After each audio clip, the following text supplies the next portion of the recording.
क्या आप जानते हैं कि भगवान श्री कृष्ण की 16,108 पत्नियों का रहस्य क्या है?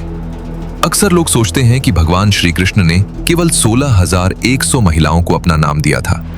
श्रीमद् भगवत पुराण के दशम स्कंद के 59वें अध्याय के अनुसार भगवान श्री कृष्ण ने एक ही शुभ मुहूर्त में अपने 16,100 रूप प्रकट किए और वैदिक मंत्रों तथा विधि विधान के साथ उन सभी से विवाह किया।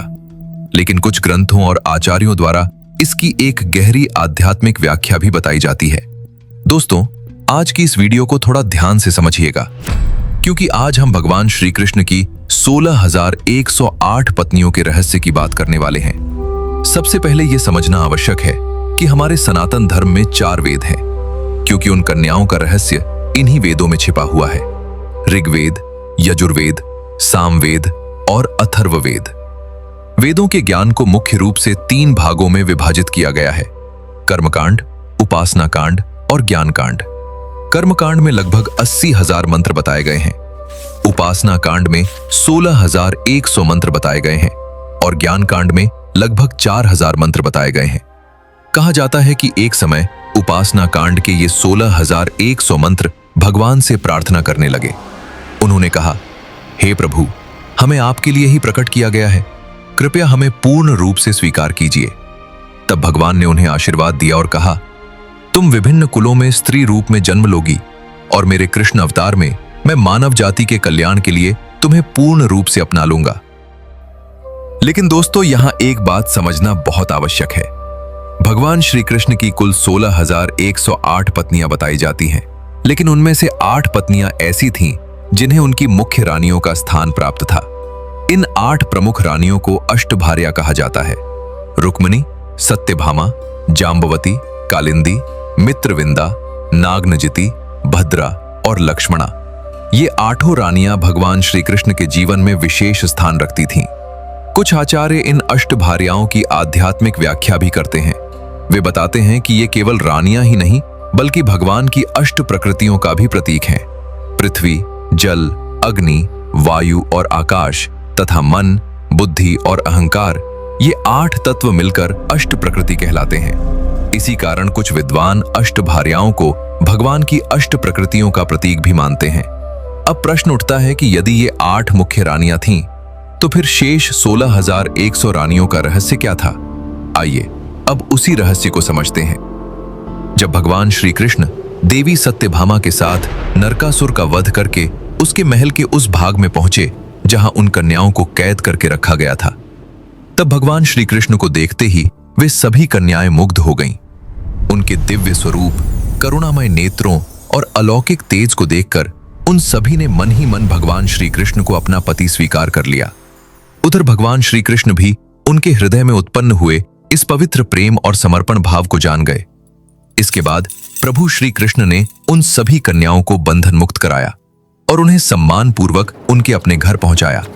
लेकिन समस्या तब उत्पन्न हुई जब समाज और उनके अपने परिवारों ने उन्हें स्वीकार करने से इनकार कर दिया। उन लोगों का मानना था कि जो स्त्रियां इतने समय तक एक राक्षस की कैद में रही हों, वे निश्चित रूप से अपवित्र हो चुकी होंगी। अपनों द्वारा ठुकराए जाने के बाद वे सभी अत्यंत दुखी हो गईं। वे भगवान श्री कृष्ण के पास पहुंची और बोली, हे प्रभु, आपने हमें उस दुष्ट राक्षस से तो बचा लिया, लेकिन अब यह संसार हमें स्वीकार नहीं करेगा। हम कहां जाएं? उन्होंने ये भी कहा, जब माता सीता जैसी पवित्र देवी को भी समाज ने स्वीकार नहीं किया, तो हमें कौन स्वीकार करेगा? उनकी पीड़ा देखकर भगवान श्री कृष्ण ने एक अभूतपूर्व निर्णय लिया। उन्होंने घोषणा की, मैं तुम सभी को स्वीकार करता हूं। मैं तुम सभी को सम्मान दूंगा और अपना नाम भी दूंगा। मैं तुम सभी के साथ विधि पूर्वक विवाह करूंगा। ये सुनते ही सभी कन्याओं की आंखों में खुशी के आंसू आ गए। वे समझ गई थीं कि भगवान श्री कृष्ण ने उनके हृदय में बसे उस निष्कलंक प्रेम और श्रद्धा के भाव को स्वीकार कर लिया है। इसके बाद भगवान श्री कृष्ण ने देवशिल्पी भगवान विश्वकर्मा द्वारा उनके लिए अलग अलग महलों का निर्माण कराया गया। इसके बाद भगवान श्री कृष्ण ने एक ही समय में 16,100 अलग अलग महलों में उन सभी स्त्रियों के साथ विधि पूर्वक विवाह किया। तो दोस्तों, ये जो 16,100 कन्याएं हैं, वो कोई आम कन्याएं नहीं हैं। हमारे उपासना कांड के 16,100 मंत्र ही हैं, जिनको मानव कल्याण के लिए प्रभु श्री कृष्णचंद्रजू ने विवाह कर पूर्ण रूप से स्वीकार करा और उपासना कांड में हर मंत्र में ईश्वर की भक्ति, उनका ध्यान और उनकी मानसिक पूजा का ज्ञान है। यही वो 16,100 श्रुतियां हैं जो कृष्ण जी की रानियां बनी। इससे ये बात पूरी तरह साफ होती है कि उपासना कांड के हर मंत्र से श्री कृष्णचंद्रजू को पूर्ण रूप से पाया जा सकता है, जैसे उन सभी ने पाया। कहा जाता है कि उस दिव्य विवाह से समस्त देवता अत्यंत प्रसन्न हुए। लेकिन एक देवर्षि ऐसे भी थे जिनके मन में एक प्रश्न बार बार उठ रहा था। वे थे देवर्षि नारद।